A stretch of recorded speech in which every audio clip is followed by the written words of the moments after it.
Hey everybody, how's everybody doing? I want to wish everybody a happy new year. Oh wait, 1 minute. Set the mood. I want to wish everybody a happy new year and things of that nature. Um, make sure, I hope you guys had a safe holidays, all that stuff. 2016 was a horrible year, if you ask me. So I hope 2017 will be much better. As usual, I'm gonna do a couple views. Oh, just to let you know, these next couple of views this month, you can't miss them. That's all I'm gonna say. So our album I'm gonna review today is Method Man's first solo album, Tical, and actually mm, the first solo Wu-Tang album, Tical, and things of that nature. Released in 1994 on Def Jam. Um, wow, about time I review this album. I mean, this is Method Man at his rawest form, if you ask me. Very dope album and stuff like that. It's kind of crazy because I'm gonna wait. I'm gonna get into that later. But let me say, singles album was known for are when it came out with like two singles, "Bring the Pain." Um, I think "Release Your Death." I think that was a single or an underground single, if I'm not mistaken. And "I'll Be There for You," read the remix with Mary J. Blige, which I'll get into that in a minute. Okay, so for those who don't know who Method Man is, he is an MC from of course, he's an MC from Staten Island. Wait, is he from? Hold up.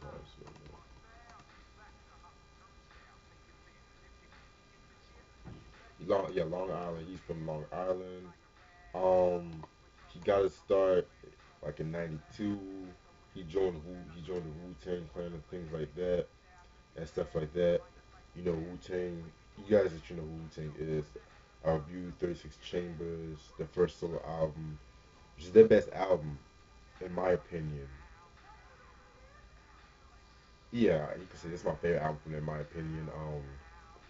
Review a couple of their solo albums. I'm going to review their first solo album before I get into Wu Tang Forever. So yeah, so 36 Chambers was released. Um, dope classic album. Method Man, he did his thing on that album. Like the song that really got him the attention was METHOD Man, which is basically the only solo track on the 36 Chambers album. And that kind of like a lot of fans were like loving that song and things of that nature. And so he got in a contract with Def Jam. Although he was Elektra Records wanted to sign him first because they just signed out Old Dirty Bastard. Um, Def Jam came out with a good deal, and the rest is hip hop history. So Tical was released. Okay, so for those of you who don't know what Tical is, it's basically a slang term for a blunt, basically. That has been like it's a lace blunt, basically. So yeah. Um, Producers include RZA, Method Man, and Fourth Disciple. Guest appearances: Raekwon, Blue Raspberry, Carlton Fisk, RZA, Inspector Deck, Street Life, and that's it. Mm. One thing I love about these first solo Wu Tang albums is that how different and diverse each of them were. Like this album, this album had like a basement sound to it, while 36 Return of the 36 Chamber by Oldie Bastard, which I would review, that's my next review. It's more like the comedic raw side. Then you have Raekwon's old Only Built for My Cuban Links, which is basically a mafioso album. Then Jizza's Liquid Swords, another review I would do this most likely this week or next week. It's basically like an atmospheric kind of rockish album.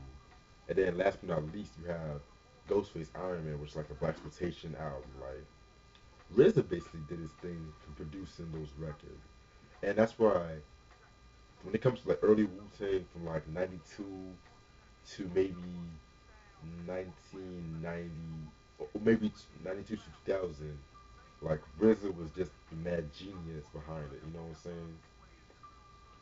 and it was just crazy because like how diverse his productions were, in my opinion, and that's the RZA I like. He does do a couple of dope beats now, but at the same time, it's not what it used to be. It's a bit too polished, in my opinion. Like he's kind of hit or miss now. You know what I'm saying? It's like since like early 2000s, but that's not knocking him off because the man. He's still a legend in my book. So other than that, let me take you inside the inside booklet.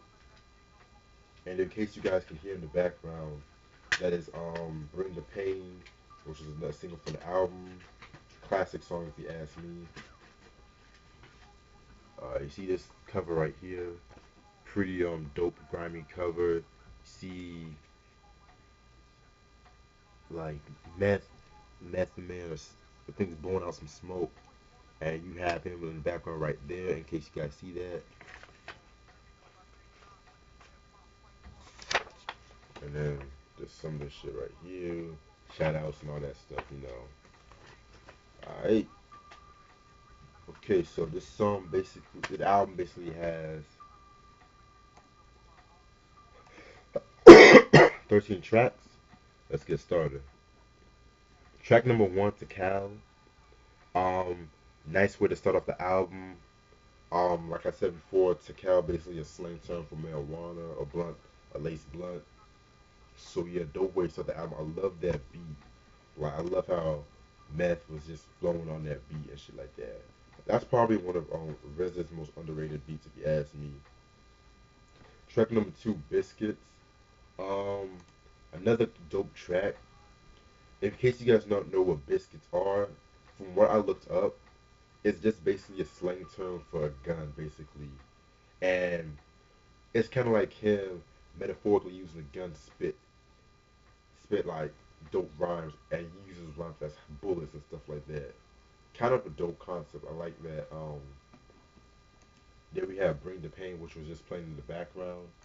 Um, I have a lot of memories playing this song when playing Def Jam Vendetta.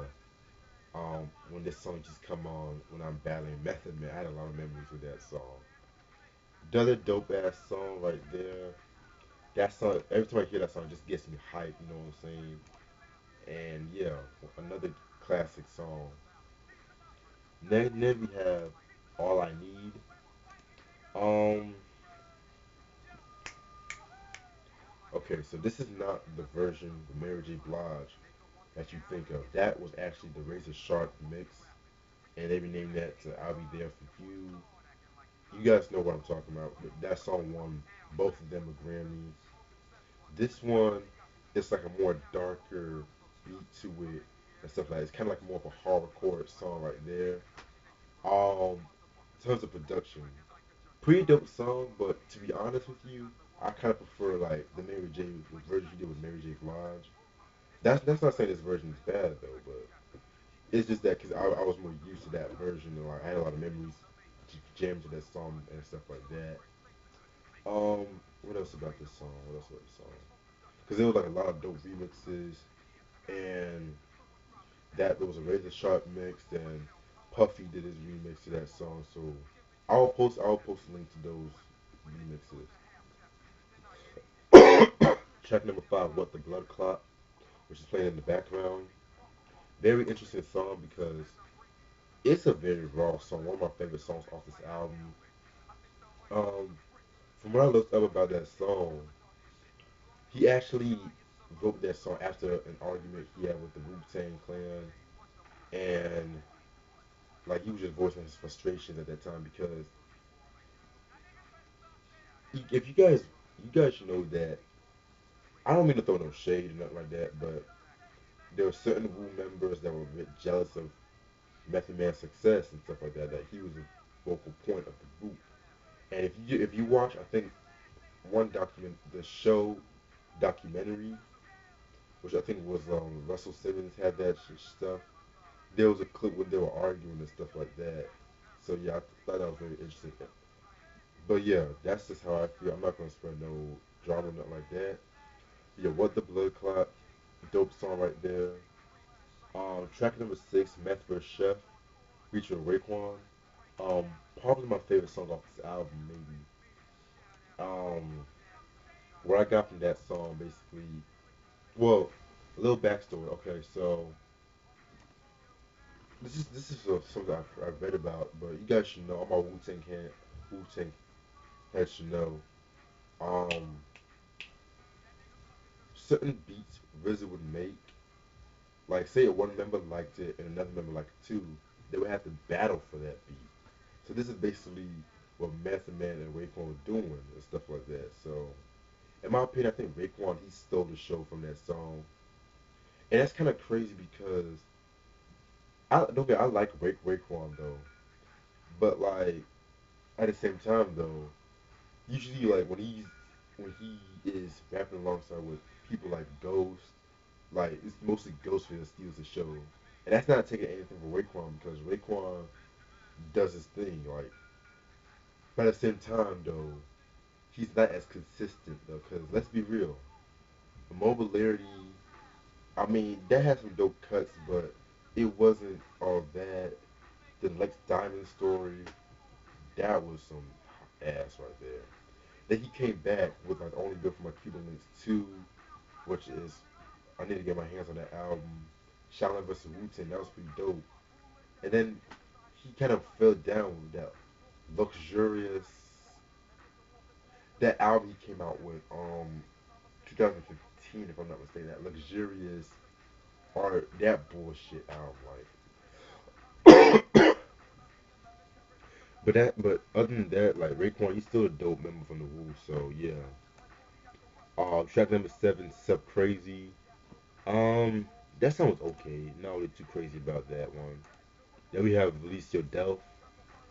um that was one of the songs that grew on me. That's featuring Blue Raspberry on vocals, where she interpolated a Gloria Gaynor song. You guys should know that song. Um, that's like a perfect song. Like if you're working out, like if you're working, that's like a perfect song for that. Track number 9, PLO style. In case you guys don't know what PLO means, it's basically Palestinian Liberation Organization, and that is basically talking about like guerrilla warfare. It's this organization based on guerrilla warfare, and to be honest, RZA he talked about this song because um, he was saying like they don't really, the rule does not support that. We just felt like they just felt like it had that guerrilla style in them, like ready for whatever and stuff like that. So that song I like. That's a pretty dope song right there. Um, I felt like oh that song actually features Carlton Fisk too, and Fourth Disciple and Method Man I think co-produced that. Fourth Disciple, man, next to RZA, he's probably like my next favorite Wu Tang producer. And yeah, like dude he doesn't get the props he deserves. Like him and True Master, like they do their thing a lot. True Master, keep your head up by the way. Then we have I Get My Thing in Action. Basically a braggadocio song right there. Next song is Mr. Sandman featuring RZA and Such a Deck. Sheet Life, Carlton Fisk, and Blue Raspberry. That's the posse cut right there. To be honest, I think that RZA and Inspector Deck they both did their thing on that song right there. You know what I'm saying? Very dope posse cut. Track number 10, Stimulation. Um, basically, if you guys don't know what stimulation is, it's that feeling you get when you feel like you have to get high, basically off marijuana, basically. So yeah, dope song fit this theme of the whole album. And last song is the Method Man remix, which was had a different beat, different lyrics and stuff like that. That was a dope remix. Not that was a very dope remix and stuff like that. So I feel like lyrically wise, I like this better than the original version of 36 Chambers. Lyrically wise though, and that's all everything off this album. My personal opinion, This is a classic album, a must-have in your collection. One couple of things I love about this album: no radio-friendly songs, though. You know what I'm saying? Okay, don't get me wrong. I'll be there. Though I'm all you need to get by remix. I mean, that was radio-friendly, but it was a remix, so I let that slide. And it was a dope. It was still this sound and mixing with like a popish. I mean, not popish. The mainstream kind of sound though. Another thing I like, Method Man sounded so hungry on this whole album, and I feel like his first two albums, this one and Tical 2000, Judgment Day, in my opinion, dope albums. His best albums, in my opinion. And you can throw in Method Man and Redman Blackout, although I have a lot of things to say about that whole album, to be honest. So stay tuned for my review on that. I don't know when I'll do it, but just stay tuned for that review. Another thing is just the production by Riz, mostly by RZA, Fourth Disciple, Method Man. It has that basement sound to it, like that grimy sound. And it's kind of crazy because when this album first came out in '94, it did not get the critical success as like the 36 Chambers or the successor solo albums like Liquid Swords and Only Built for My Cuban Links. And most of that was due to like the production, how grimy the production was. Production fit the whole album. It fit Method Man's style, if you ask me. And that's the same problem critics had with Big L's Lifestyles of the Poor and Dangerous. The album, I would definitely review that album. Stay tuned. And but over the years, it got like a lot of acclaim over years, and it kind of had like a cult following to it. You know what I'm saying? So yeah. Other than that, must have in your collection. If you're a fan of Wu Tang and you don't have it, I don't know what to say. Reach Method Man to Cal, 1994. And that's all the time I have. Stay tuned for more. Peace.